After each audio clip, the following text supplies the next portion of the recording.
বর্ধমানের কৃষ্ণসায়র পার্কে শুরু হয়ে গেছে বর্ধমান কৃষ্ণসায়র উৎসব অথবা বর্ধমান ফুল মেলা 2026। মেলাটি শুরু হয়েছে 3 জানুয়ারিতে এবং শেষ হবে 12 জানুয়ারি 2026। তাই তোমরা যারা এখনো মেলাতে যাওনি বা ভাবছো কবে যাবে, এই ভিডিওটা চটপট দেখে নাও। আর আমি মেলাতে গিয়ে কি কি করেছি বা এবারে কিরকম কি স্টল এসেছে, তার প্রাইসিং কেমন, চলো এই ভিডিওতে জেনে নেওয়া যাক।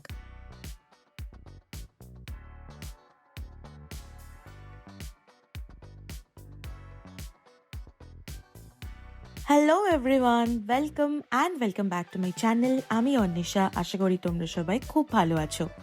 আজকে আমি চলে এসেছি বর্ধমানের একটা খুব জনপ্রিয় মেলা, যার নাম হলো বর্ধমান ফুল মেলা, বা অনেকে এখন আমরা এটাকে বর্ধমান কৃষ্ণসায়র উৎসব হিসেবেও চিনে থাকি। এই মেলাটির লোকেশন হলো বর্ধমান কেএসপি বা কৃষ্ণসায়র পার্ক।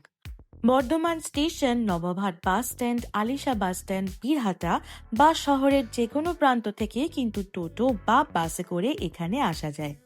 আশা করি বর্ধমানবাসীরা তো লোকেশনটা খুব ভালো করেই জানো, আর যারা দূর থেকে আসছো বা লোকেশনটা চেনো না, তারা এই ভিডিওর গুগল ম্যাপের লিঙ্কটা চেক করে নিও, আমি ডিসক্রিপশন বক্সে দিয়ে রেখেছি, অবশ্যই তোমাদের কাজে লাগতে পারে। শীতকাল মানে খাওয়া দাওয়া, ঘোরাফেরা, মেলা আর প্রচুর আনন্দ। তোমাদের মধ্যে যারা আমার ভ্লগ দেখো তারা তো অবশ্যই বুঝতে পেরেছো যে আমি মেলায় যেতে বা ঘুরতে কতটা ভালোবাসি। আমি আগের বারেও কিন্তু কৃষ্ণসায়র উৎসব নিয়ে একটা ভিডিও বানিয়েছিলাম, যেটা প্রচুর লোক ভালোবেসেছিল এবং আমাকে অনেক কোয়েশ্চেন করেছিল মেলা রিলেটেড। তাই এবারেও কিন্তু আমি মেলায় চলে এসেছি। তোমাদের যে কোনো রকমের কোয়েশ্চেন বা কোনো রকমের সাজেশন থাকলে আমাকে কমেন্ট করে অবশ্যই কিন্তু জানিও। এবার বলি মেলার টাইমিংটা। মেলা শুরু হয়ে যায় দুপুর 1:30 থেকে এবং শেষ হয় রাত্রি 10:30টায়। টিকিট প্রাইস কিন্তু 10 রুপিস। আর যারা বর্ধমান ইউনিভার্সিটিতে পড়ো, তারা তাদের আইডি কার্ড অথবা চালানের একটা কপি বা ফটো গেটে দেখালে কিন্তু ফ্রি এন্ট্রি। মেলায় ঢুকেই আমরা প্রথমে ডান দিক দিয়ে সোজা চলে এলাম ফুল মেলাটা ঘুরতে। বর্ধমানের এই ফুল মেলা কিন্তু বহু পুরনো। আমি তোমাদের প্রথমেই বললাম যে এই মেলাকে অনেকেই কিন্তু বর্ধমান ফুল মেলা হিসেবে চিনে। তার অন্যতম কারণ কিন্তু এটাই যে সবার প্রথমে এখানে ফুলেরই কিন্তু এক্সিবিশন হতো, বা এখনো যেটা হয়। আগে এত রকম জাঁকজমক কিন্তু ছিল না। তোমরা দেখতেই পাচ্ছ মেলাতে কিন্তু বিভিন্ন রকমের ফুলের গাছের এক্সিবিশনও করা হয়েছে। চন্দ্রমল্লিকা, গাঁদা বা আরো অনেক ধরনের নানান রকম ফুল। তার সঙ্গে কিন্তু রয়েছে বনসাই, ক্যাকটাসের মতনও অনেক রকমের গাছ। তোমাদের মধ্যে যারা গাছ প্রেমী বা গার্ডেনিং করতে ভালোবাসো, তাদের জন্য কিন্তু এই ফুল মেলা বা ফুলের এক্সিবিশনটা খুব সুন্দর লাগবে। তাই অবশ্যই এই মেলাতে একবার হলেও ঘুরে এসো, মন কিন্তু তোমাদের ভালো হবেই। আমার 2026-এর এটা প্রথম ভিডিও, তাই তোমাদের সকলকে জানাই হ্যাপি নিউ ইয়ার। যদিও খানিকটা দেরি হয়ে গেল, বাট তাও নিউ ইয়ারটা এখন গোটা জানুয়ারি মাসই চলতে থাকবে, তাই না?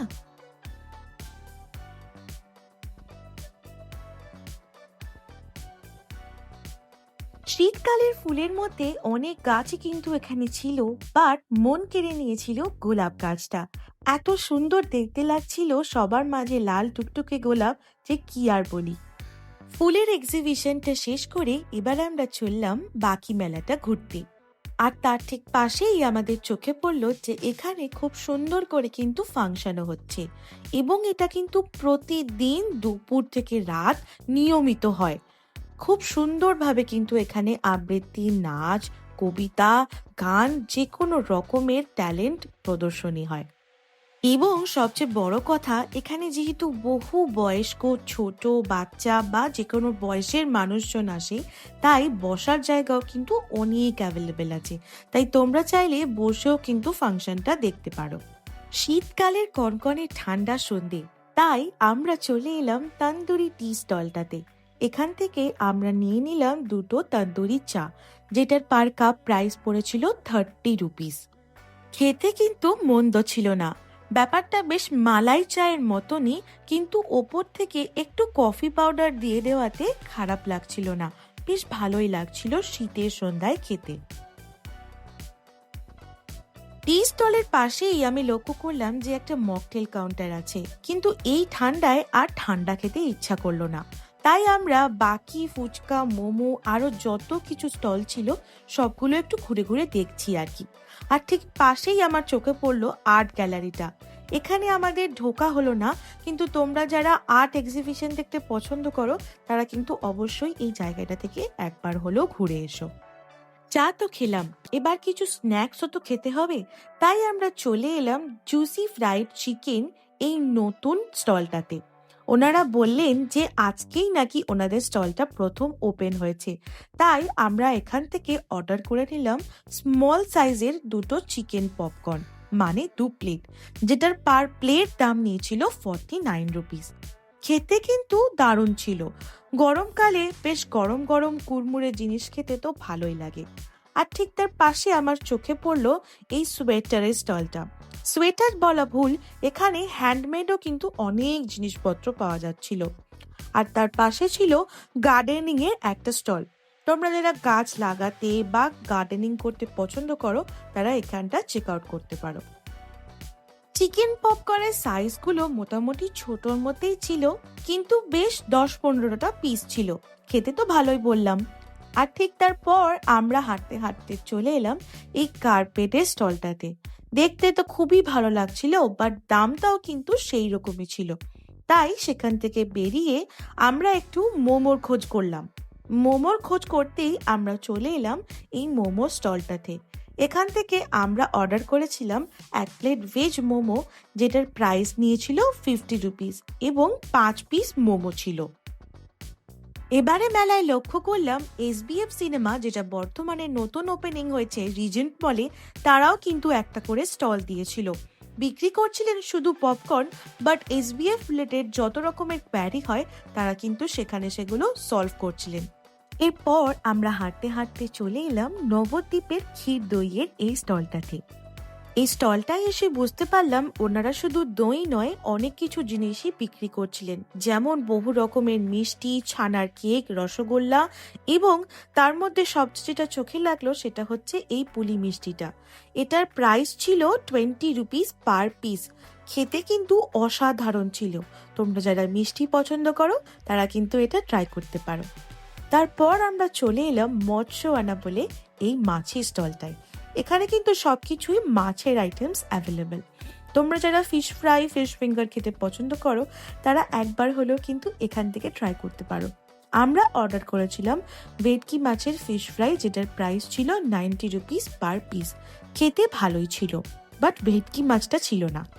তারপর খাওয়া দাওয়া শেষ করে আমরা টুকটাক এদিক ওদিক ঘুরতে ঘুরতে চলে এলাম আবার ডমিনোজের স্টলে। বর্ধমানের ডমিনোজের আউটলেটও কিন্তু এখানে স্টল দিয়েছিল। এখান থেকে আমরা অর্ডার করেছিলাম একটা স্মল সাইজের পনির ক্যাপসিকাম অনিয়ন পিৎজা। খেতে কিন্তু মন্দ ছিল না, গরম গরম ভালোই লাগছিল। আর পিৎজা খেতে খেতেই আমার চোখ গেল এই পাঁপড় বা পপকর্নের স্টলটায়। এখান থেকেও আমি কিছু বাড়ির জন্য নিয়ে এসেছি। আর তারপর এই যে জোনটা দেখতে পাচ্ছ, এটাকে বলা হচ্ছে সেলফি জোন। তোমরা যারা ফটো ভিডিও করতে ভালোবাসো তারা ওখানে দাঁড়িয়ে কিন্তু ফটো বা ভিডিও করতে পারো। এখানে 100 রুপিসের কিন্তু ব্যাগ পাওয়া যাচ্ছিল।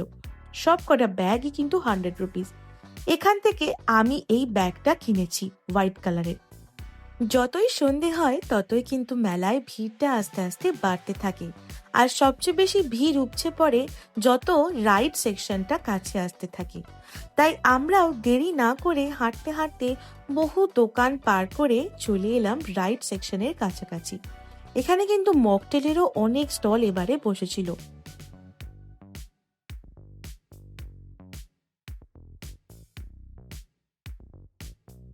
রাইড সেকশনের ঠিক সামনেই ঘাসের নিচেই কিন্তু এই স্টলটা ছিল কয়েন পার্সের।